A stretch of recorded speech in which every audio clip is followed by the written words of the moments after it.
বিসমিল্লাহির রহমানির রহিম। আসসালামু আলাইকুম। সম্মানিত ভিউয়ার্স, আমরা অন্তত ১৭ বার আমরা যে সূরা পড়ি, কিন্তু তার গভীর অর্থ কতজন জানি?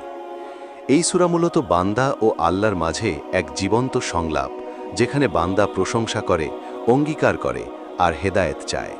তাই সূরা ফাতিহা শুধু একটি সূরা নয়, এটি পুরো জীবনের দিক নির্দেশনা। সূরা ফাতিহা কোরআনের প্রথম সূরা, ইসলামের মূল ভিত্তি ও দোয়ার সারাংশ। এই সূরাকে বলা হয় উম্মুল কিতাব, অর্থাৎ কিতাবের সার কথা। আল্লাহ তাআলা এই সূরা নাজিল করেছেন বান্দাকে তার পরিচয় শেখাতে, সঠিক আকীদা স্থাপন করতে এবং সরল পথে চলার দোয়া শেখাতে। সূরার শুরুতেই আল্লাহ বলেন, আলহামদুলিল্লাহি রব্বিল আলামিন। সমস্ত প্রশংসা আল্লাহর জন্য, যিনি সৃষ্টি জগতের পালনকর্তা। এখানে আল্লাহ তার রুবুবিয়াত, অর্থাৎ প্রতিপালকত্ব ও রহমতের গুণ তুলে ধরেছেন। আর রহমানের রহিম, অর্থাৎ তিনি অসীম দয়ালু ও পরম করুণাময়। এরপর মালিক ইয়াউমিদ্দিন, বিচার দিনের একচ্ছত্র মালিক, এর মাধ্যমে আল্লাহ মানুষের মনে জবাবদিহিতার চেতনা জাগ্রত করেছেন। এই সূরার কেন্দ্রীয় শিক্ষা হল তাওহীদ। ইয়াকা না'বুদু ওয়া ইয়াকা নাস্তাঈন। আমরা শুধু তোমারই ইবাদত করি এবং তোমারই সাহায্য চাই। এখানে আল্লাহ স্পষ্ট করেছেন ইবাদত ও নির্ভরতার একমাত্র অধিকারী তিনি। এতে শিরক থেকে বাঁচার নির্দেশনা রয়েছে। শেষ অংশে আছে মানবজাতির সবচেয়ে গুরুত্বপূর্ণ দোয়া, ইহদিনাস সিরাতাল মুস্তাকিম। হে আল্লাহ, আমাদের সরল পথে পরিচালিত করুন, অর্থাৎ নবী রাসূল ও সৎকর্মশীলদের পথ। একই সাথে আল্লাহ সতর্ক করেছেন যারা পথভ্রষ্ট ও গোমরাহ হয়েছে তাদের পথ থেকে দূরে থাকার জন্য। এই সূরা মূলত বান্দা ও আল্লাহর মাঝে এক জীবন্ত সংলাপ, যেখানে বান্দা প্রশংসা করে, অঙ্গীকার করে আর হেদায়েত চায়। তাই সূরা ফাতিহা শুধু একটি সূরা নয়, এটি পুরো জীবনের দিক নির্দেশনা। সূরা ইখলাস কোরআনের ১১২ নম্বর সূরা। ছোট হলেও এর মাহাত্ম্য অসীম। মাত্র ৪টি আয়াতের এই সূরায় আল্লাহ তাআলা তাওহীদের সবচেয়ে বিশুদ্ধ ও স্পষ্ট ঘোষণা দিয়েছেন। সূরার শুরুতেই বলা হয়েছে, কুল হুয়াল্লাহু আহাদ, বলুন তিনি আল্লাহ এক। এখানে আল্লাহ মানুষের সব ধরনের শিরক ও বিভ্রান্তি দূর করতে চেয়েছেন। তিনি এক ও অদ্বিতীয়, তার সত্তা, গুণাবলী ও ক্ষমতায় কারও কোনো অংশীদার নেই। পরের আয়াতে আল্লাহুস সামাদ, আল্লাহ অমুখাপেক্ষী, সকলেই তার মুখাপেক্ষী, অর্থাৎ মানুষ বিপদে আপদে, চাহিদায়, আশা ভরসায় তার দিকেই ফিরে আসে। তিনি কারও উপর নির্ভরশীল নন, বরং সব সৃষ্টি তার উপর নির্ভরশীল। এরপর বলা হয়েছে লাম ইয়ালিদ ওয়ালাম ইউলাদ, তিনি কাউকে জন্ম দেননি এবং তাকেও কেউ জন্ম দেয়নি। এই আয়াতের মাধ্যমে আল্লাহ স্পষ্ট করেছেন তিনি সৃষ্টির মতো নন, তার কোনো বংশ, উত্তরাধিকার বা পারিবারিক কাঠামো নেই। শেষ আয়াতে ওয়ালাম ইয়াকুল্লাহু কুফুয়ান আহাদ, তার সমতুল্য কেউ নেই। অর্থাৎ ক্ষমতা, গুণ, মর্যাদা কোনো দিক থেকেই আল্লাহর তুলনা নেই। সূরা ইখলাসের ফজিলত। হাদিসে এসেছে এই সূরা কোরআনের 1/3 সমান সওয়াবের অধিকারী।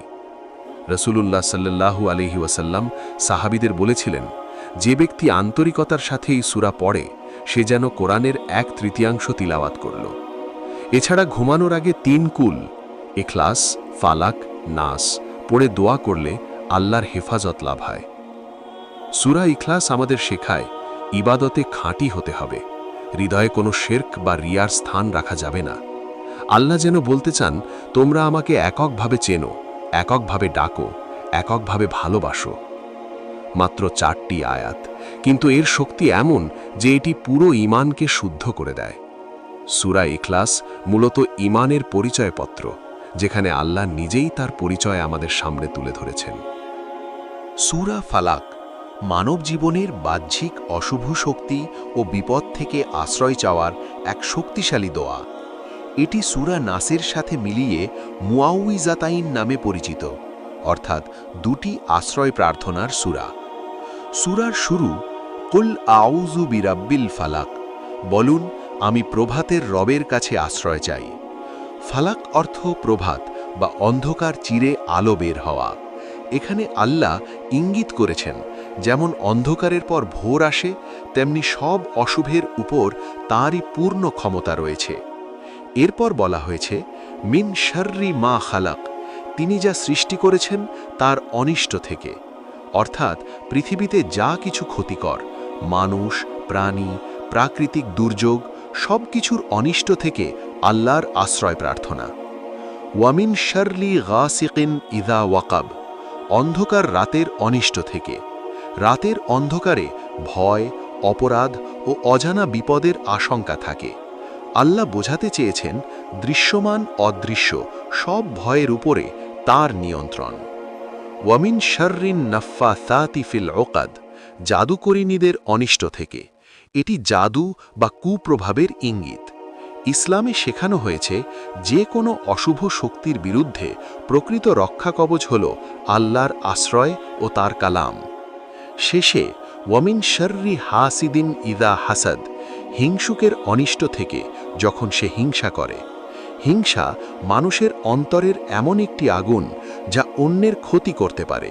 তাই আল্লাহ আমাদের সতর্ক করেছেন, অন্যের হিংসা থেকেও তারই আশ্রয় নিতে হবে। সূরার শিক্ষা ও ফজিলত। রাসূলুল্লাহ সাল্লাল্লাহু আলাইহি ওয়াসাল্লাম অসুস্থ হলে বা কষ্টে পড়লে সূরা ফালাক ও নাস পড়ে নিজের ওপর ফু দিতেন। এটি বাহ্যিক ক্ষতি, জাদু, হিংসা ও অশুভ শক্তি থেকে সুরক্ষার এক বিশেষ দোয়া। সূরা ফালাক আমাদের শেখায়, মানুষ দুর্বল, কিন্তু আল্লাহ সর্বশক্তিমান। বাহ্যিক সব অন্ধকার, ভয় ও ষড়যন্ত্রের বিরুদ্ধে সবচেয়ে বড় নিরাপত্তা হল তাঁর আশ্রয়। হিংসা, জাদু, অন্ধকার সব কিছুর বিরুদ্ধে আল্লাহ আমাদের হাতে দিয়েছেন মাত্র 5 আয়াতের এক শক্তিশালী ঢাল, সূরা ফালাক। সূরা নাস কুরআনের 114 নম্বর ও শেষ সূরা, মানুষের আত্মিক সুরক্ষা ও ঈমান রক্ষার একটি শক্তিশালী দোয়া। এটি মুআউযযাতাইনের অংশ, ফালাক ও নাস, যা দ্বারা মানুষ সব ধরনের অশুভ প্রভাব থেকে আল্লাহর আশ্রয় প্রার্থনা করে। সূরার শুরু, কুল আউযু বিরব্বিন নাস, বলুন, আমি মানুষের রবের কাছে আশ্রয় চাই। এখানে আল্লাহ নিজেকে 3টি গুণে পরিচয় করিয়েছেন। 1, রব্বিন নাস, মানুষের প্রতিপালক। 2, মালিকিন নাস, মানুষের অধিপতি ও শাসক। 3, ইলাহিন নাস, মানুষের একমাত্র উপাস্য। এই 3টি পরিচয়ের মাধ্যমে আল্লাহ বোঝাতে চেয়েছেন, মানুষের সৃষ্টি, জীবন পরিচালনা এবং ইবাদতের অধিকার একমাত্র তারই। তাই আশ্রয়ও চাইতে হবে কেবল তার কাছেই। এরপর বলা হয়েছে, মিন শাররিল ওয়াসওয়াসিল খান্নাস, গোপনে কুমন্ত্রণা দানকারী শয়তানের অনিষ্ট থেকে। ওয়াসওয়াসা মানে কুমন্ত্রণা বা খারাপ চিন্তা, আর খান্নাস মানে যে লুকিয়ে পড়ে। শয়তান মানুষের অন্তরে কুমন্ত্রণা দেয়, কিন্তু মানুষ যখন আল্লাহকে স্মরণ করে তখন সে সরে যায়। শেষ আয়াতে বলা হয়েছে, মিনাল জিন্নাতি ওয়ান নাস, এই কুমন্ত্রণা জিন ও মানুষ উভয়ের পক্ষ থেকেই হতে পারে। অর্থাৎ খারাপ প্রভাব শুধু অদৃশ্য জিনের মাধ্যমে নয়, মানুষের মাধ্যমেও আসে। খারাপ বন্ধু, বিভ্রান্ত চিন্তা বা গুনাহের দিকে আহ্বান সবই এর অন্তর্ভুক্ত। সূরার শিক্ষা ও ফজিলত। রাসূলুল্লাহ সাল্লাল্লাহু আলাইহি ওয়াসাল্লাম প্রতিদিন সকাল সন্ধ্যায় এবং ঘুমানোর আগে সূরা নাস, ফালাক ও ইখলাস পড়তেন। এটি মানুষের ঈমান, মন ও হৃদয়কে শয়তানি প্রভাব থেকে রক্ষা করে। সূরা নাস আমাদের শেখায়, আসল যুদ্ধ বাহ্যিক নয়, অন্তরের। ঈমানকে নষ্ট করার জন্য শয়তান প্রথমে মনে সন্দেহ ও খারাপ চিন্তা ঢুকিয়ে দেয়। তাই আল্লাহ যেন বলতে চান, তোমরা দুর্বল, তাই আমার আশ্রয় নাও, আমি তোমাদের রক্ষা করব।